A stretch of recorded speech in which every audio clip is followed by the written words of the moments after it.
yetu. Kenya haina mtu, ni sisi peke yetu.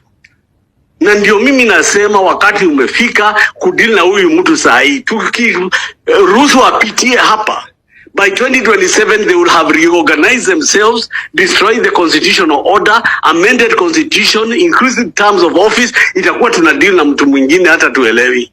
This man has shot dead over 200 Kenyans and he doesn't care. He smiles. He went on CNN. He's asked questions about what he did in this nation, the butcher of Sogoi. And he tells CNN, hakuna kitu kama hiyo. The government was just dealing with rioters and steal and thieves and I don't know, all manner of names. Our focus is William Ruto and his use and misuse and abuse of power. And I want to bring some context to what we are seeing in Kenya and the urgency of the moment. You know, the problems of William Samoei Ruto, those people who did not like or did not think very highly of Uhuru Muigai Kenyatta, when the last elections were being held, Uhuru began to sound a warning to the country. And he said in several forums that I do not want to leave this country in the hands of a crook. In fact, his words were, I do not want to leave the country in the hands of somebody who is going to destroy it. Uhuru, who was enjoying the presidency at the time, with William Ruto as his deputy, could have easily governed the country with Ruto as a deputy, and he had already had a handshake with Baba, and therefore there was no political threat to Uhuru. But Uhuru kept telling Kenyans that I know this man, and even behind the scenes, what I have seen, nyinyi, mutakuja kunikumbuka mimi. Mukichukua huyu mtu, mtaona. I'm raising the context of how we are in this problem. We are in this problem because William Ruto was elected into office by deception. William Ruto conned his way into the presidency, and he will do everything in order to maintain not just the presidency and to stay there, but because he got there the wrong way, he will use the illegal means to stay in office. I want to raise certain things that concern me, particularly in the Constitution under Article 4, that defines Kenya to be a multi-party democracy. The framers of the 2010 Constitution were very keen that when you elect a government, you elect an opposition, so that the opposition can hold the government of the day into account in order to stop excesses of the government, so that the people could get a better government. And what William Ruto did from the day he was elected was to begin to cannibalize the opposition. Akanunua watu, akanunua vyama, akazilete zote zivuke pande hii, ziseme vile yeye anasema, vile anataka. After that, he went ahead and then took the main opposition party, the ODM, akawadangu the African Union, akashika Baba mateka, na Baba na watu yake wote wakaingia, further killing what was left in the opposition. Now, even within his own government, he has gone into create political chaos. And why I'm raising this issue as I come to the social health authority is because in Rwanda and Uganda, one man called Kaguta Museveni and Paul Kagame went through the same route.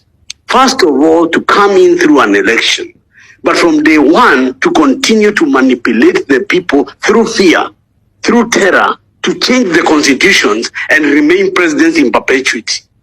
I want Kenyans to remember that there is a bill in parliament to increase the term of this president to 7 years, and to even try to change the terms of office, which are 2, to a number that is unknown. That bill is in parliament. I want to remind Kenyans that as we speak, the KDF is deployed. The order that under Duale that deployed the KDF was never withdrawn, so that the KDF, Ruto is testing the fact that the army can be deployed and the army can become an agent of the state. You then go to the other issues of all the court orders, including the recent one where an Inspector General of Police, acting Inspector General of Police, is given court orders for contempt. And he says nothing about it.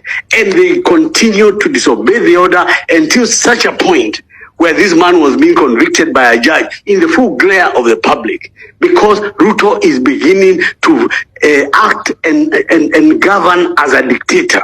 These are the signs of dictatorship, of tyranny, of despotism. And Africa has got so many histories of men like this. The recent ones I've told you. But before that, there was Kamuzu Banda. There was Samuel Doe. There was Bokassa. There was Idi Amin Dada. And therefore, even the way in which we react as a people cannot be because we are not seeing what is happening, but because we know that worse can come. And that is why the state used gunfire and lethal gunfire abductions in a modern society to abduct people, to shoot, to kill, to threaten in order to intimidate the youth so that nobody can be able to raise a voice against this government. And the people who are older political players, if you have noticed, are silent.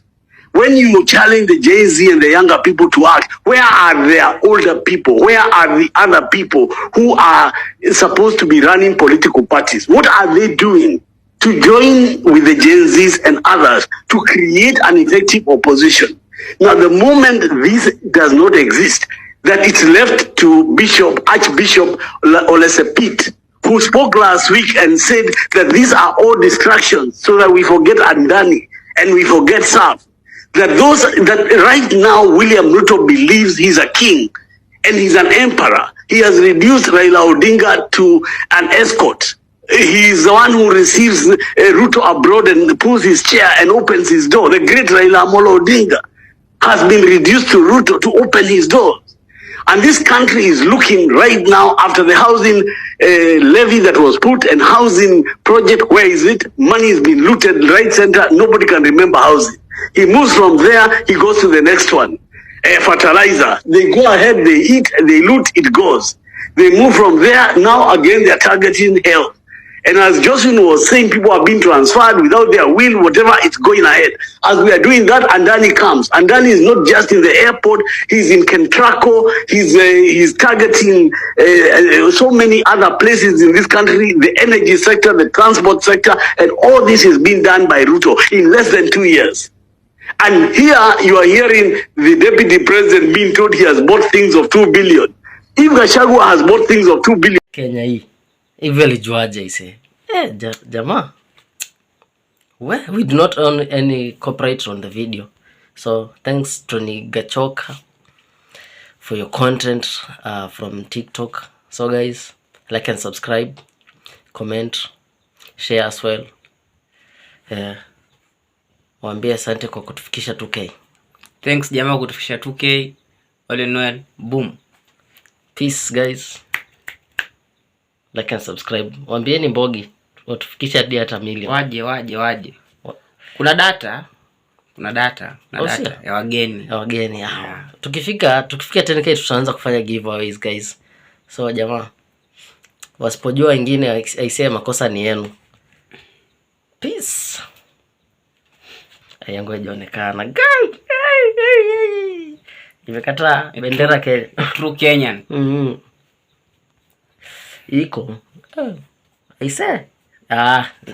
Waga mnaiona daily. Ndio hiyo hapo. Bendera.